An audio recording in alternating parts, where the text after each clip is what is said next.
Halo guys, kembali lagi bersama gue Nandi. Pada video kali ini, gue akan membahas sebuah film yang berkaitan dengan jalan terlarang. Tidak pernah lupa, gue selalu mendoakan agar kalian dan keluarga bahagia serta sehat selalu ya. Saat film dimulai, kita langsung terarahkan kepada scene pembuka dengan berlatar belakang di sebuah padang pasir, yang dimana terdapat sepasang kekasih sedang menikmati perjalanan sambil melakukan suatu perilaku tidak senonoh. Dan tepat pada saat itulah, mereka langsung dikejutkan dengan keberadaan seorang pria yang terlihat sudah membawa sebuah pedang dan film pun dimulai.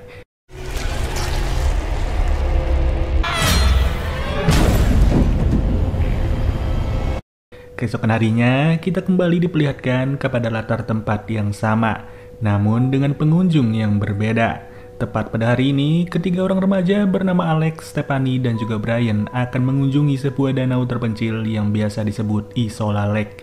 Uniknya, agar perjalanan mereka terasa seru, Alex pun memutuskan untuk tidak membawa handphone sama sekali, begitu juga halnya dengan Brian. Yang sudah jelas, satu-satunya handphone hanya dimiliki oleh Stephanie seorang. Ya, pada awalnya sih memang ya, mereka bertiga masih merasa aman-aman saja, serta tidak ada ancaman yang berarti sama sekali.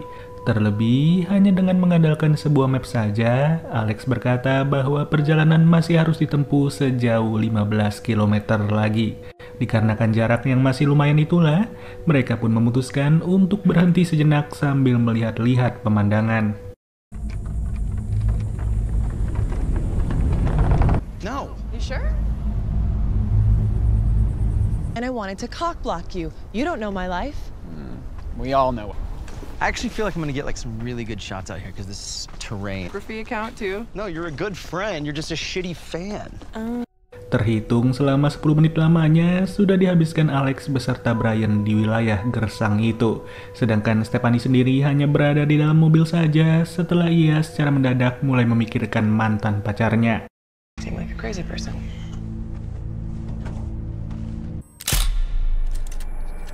Choosing them specifically. This is art. Brian, there's a beautiful patch of dirt. It's just.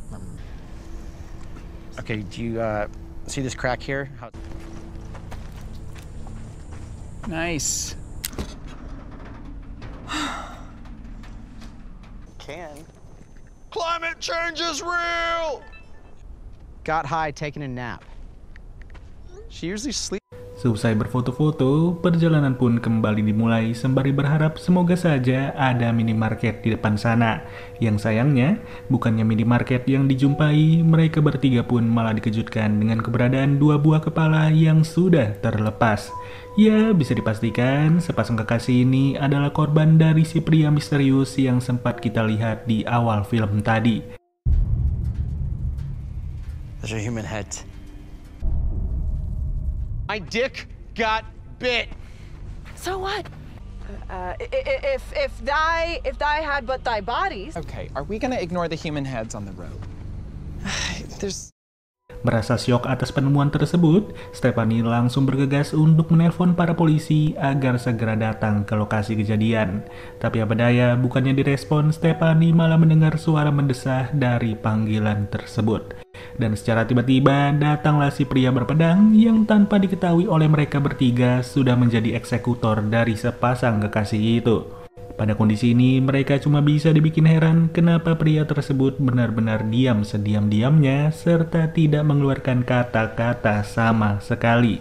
Yang secara mengejutkan, pria tersebut langsung bergegas untuk mengejar mereka bertiga sampai-sampai Brian sendiri terlihat tidak siap.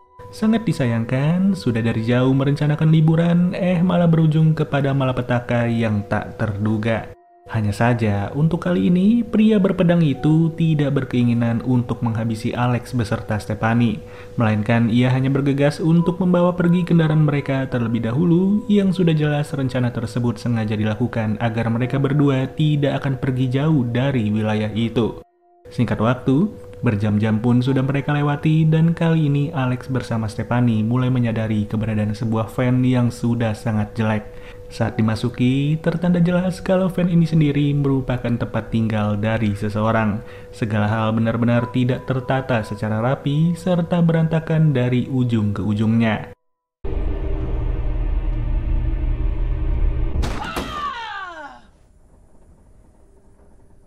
Tidak lain tidak bukan, bisa dipastikan satu-satunya orang yang tinggal di sini adalah si pria berpedang. Sialnya lagi, baru saja nama pria itu disebut, dia malah muncul secara tiba-tiba demi menghampiri Alex dan juga Stephanie. Secara cepat mereka pun berhasil menghindar meski pada akhirnya harus terjadi perlawanan yang cukup keras. Sampai-sampai satu-satunya handphone milik Stephanie harus direlakan pada saat itu juga. Mau kabur tapi ya gimana, kunci mobil sudah berada di tangan dari pria tersebut dan berujung mereka berdua masih dikasih kesempatan untuk kabur sekali lagi. Saat malam tiba, mereka berdua sebenarnya sudah melihat keberadaan dari sebuah mobil polisi. Tapi sayang jarak mobil itu memang terlalu jauh meski sudah diteriaki secara keras oleh Alex beserta Stephanie.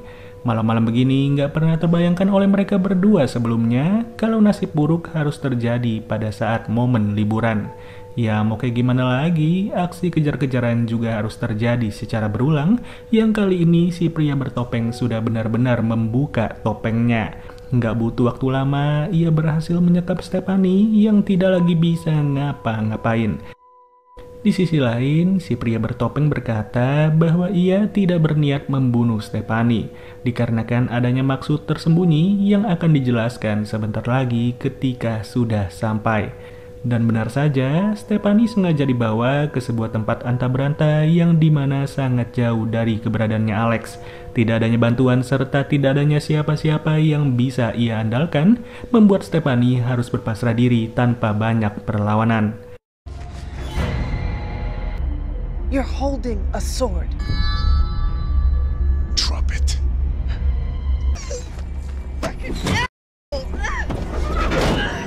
Lalu, hari pun sudahlah berganti, yang dimana terlihat jelas kalau si pria berpedang merupakan algojo dari sebuah komunitas. Komunitas kecil yang sudah dibentuk selama 10 tahun lamanya ini, mulai dipimpin langsung oleh seorang pria bernama Carl. Selama 10 tahun terakhir itulah, komunitas tersebut sengaja mengasingkan diri sebelum benar-benar diperbolehkan oleh Carl untuk mencari anggota baru. Carl mengharuskan para anggotanya untuk bisa merasa puas dengan siapa saja, tak peduli hal-hal apa yang akan dirasakan nantinya. Ajaran aneh ini secara konsisten selalu diterapkan oleh Carl sampai tibalah titik di mana mereka semua merasa bosan dengan segala kepuasan yang hanya bisa didapatkan dari seorang waria bernama Felicity. Jelas atas alasan tersebut, Carl langsung mengutus salah satu anggotanya sebagai algojo sembari menunggu mangsa berjenis kelamin wanita yang berani melintasi wilayah ini. Terlebih, selama 10 tahun lamanya, mereka hanya menjumpai mangsa wanita sebanyak 3 kali dan 3-tiganya sudah dieksekusi oleh si algojo dengan alasan tidak memiliki ketangguhan seperti Stephanie. Maka dari itulah, tidak heran jika Stephanie sengaja dibiarkan hidup agar ia mampu memberikan kepuasan bagi mereka semua hingga waktu yang tak berujung.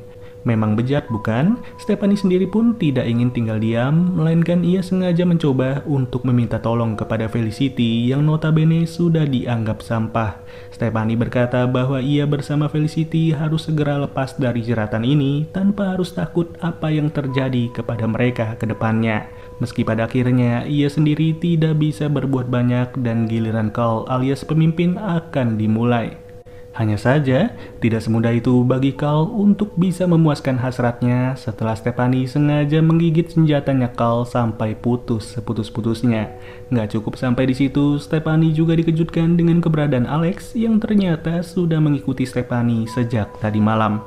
Pada kesempatan ini, Alex sudah tidak sabar lagi untuk mengajak Stephanie pergi dari wilayah tersebut.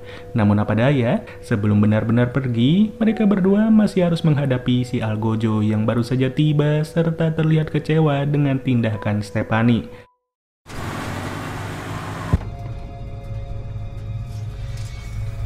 Oh, hey! Wanna fight?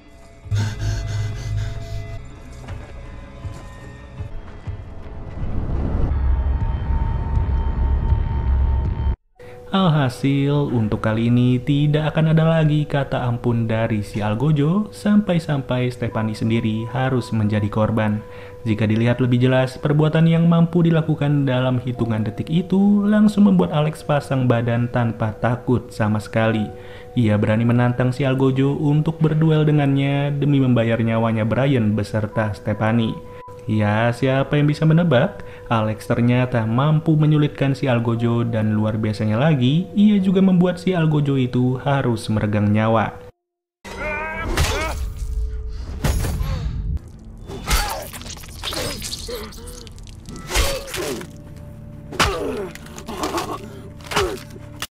Usai melewati peristiwa ini, Alex yang tersisa seorang diri pun tidak lagi bisa berkata-kata, yang dimana ia langsung memutuskan untuk kembali pulang dengan harapan semoga saja segala perbuatannya mampu membayar lunas segala penderitaan dari teman-temannya.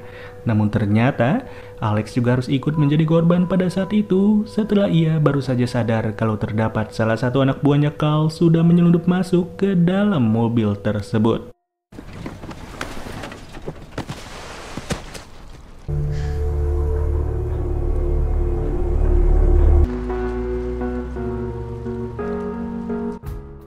Oke deh guys, mungkin segini aja pembahasan alur cerita dari film Roadhead 2020.